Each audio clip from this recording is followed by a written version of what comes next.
Right, this is notes on Mary Daly's. Daly introduces the problem of the myth of the fall of Adam and Eve from the Garden of Paradise as a problem that's not taken seriously enough.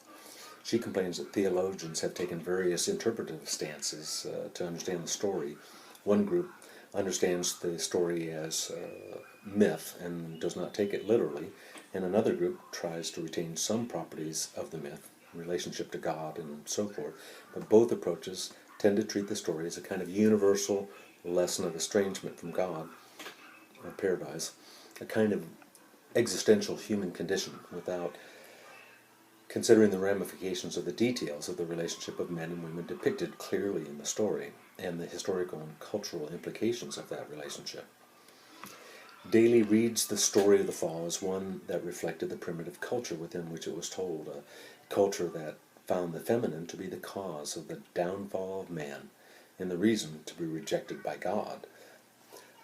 Man is found to be guilty of incompetence, and evil is the part that woman plays. God's judgment itself becomes man's judgment, a justification for reducing women to an object, literally only a part of a man, and the main reason for the sharing of what is to become the original sin. All of these components of the story seem to justify the patriarchal religious structure. Daly's argument addresses a more modern understanding of stories and myths which create the other, the oppressed minority, the scapegoat.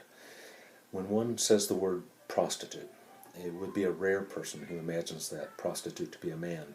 That's because our consciousness is formed in a patriarchal tradition that relegates the objectification of sexuality to a feminine experience, the male perspective.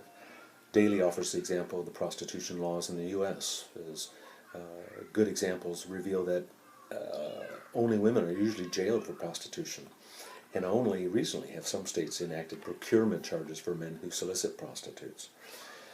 Daly argues that the problem of the story of the fall is that it creates a false consciousness for men and women. Women must necessarily understand themselves as the other, as primarily being defined as persons only in relationship to men and male expectations. Women who perpetuate the inequities of the myth victimize other women in the same way a male might. Psychologically, Daly claims that women who victimize or repress other women who don't behave may be trying to attack the male idea in their consciousness at the same time they are directing their hostility toward other women. This dual reasoning is emblematic of what Daly refers to when she discusses divided consciousness. Like other oppressed classes, this divided consciousness results in perverse behavior. Consider the case of a young black woman who does well in school only to be accused by her black friends, male and female, of acting white. That is how we other each other. That is how the white patriarchy others the black consciousness. By being part of it, that is how the person is co-opted. Their own identity is co-opted. Daly cites a number of problems that women experience as a result of the divided consciousness that comes from growing up in the patriarchal culture. The first is a kind of psychological paralysis. Nothing can be done about the way things are. But Daly suggests that the way out is to take the small, simple steps of speaking, of not remaining silent, to join a group, to write a letter in protest of a sexist attitude displayed by some person or institution. The second problem is the feminine anti-feminism. The idea that there really isn't a problem, that these feminists are creating problems. This is the patriarchal perspective. To buy into it is to also buy into the notion that all one requires is individual effort, that one shouldn't join groups of other women or form collectives, when that is the way that the patriarchy preserves its power. A third problem that Daly describes is the notion of false humility, that women need to know their place, their level of appropriate authority. This is the internalization of the male perspective, that women have a limited place in culture and society, and that they should not exceed it, as if women had no need to honor their own talents and ambitions and interests like men. Finally, the fourth problem that Daly describes is the notion of emotional dependence, an unrealistic ordering of one's life in respect to someone else, usually manifested by women buying into unrealistic expectations about the nature of being a woman, usually a male perspective, and then using those notions as a way of ordering their relationships with themselves, others, and societal institutions.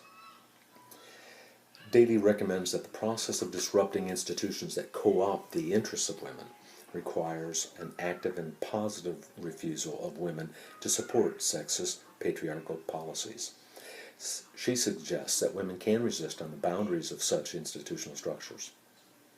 Finally, in Daly's conclusion, the author suggests that the story of the fall can be reclaimed when seen from a perspective that denies the male-imposed binary, good versus evil, thus the us against them, thus the title of her book. And so, with the rise of female consciousness towards true freedom, the story of the fall becomes not one of a fall from the sacred, but a fall into the sacred, a kind of real equality and understanding between men and women. There are a number of terms that I've used in these notes that you should look up and be familiar with in order to discuss in class.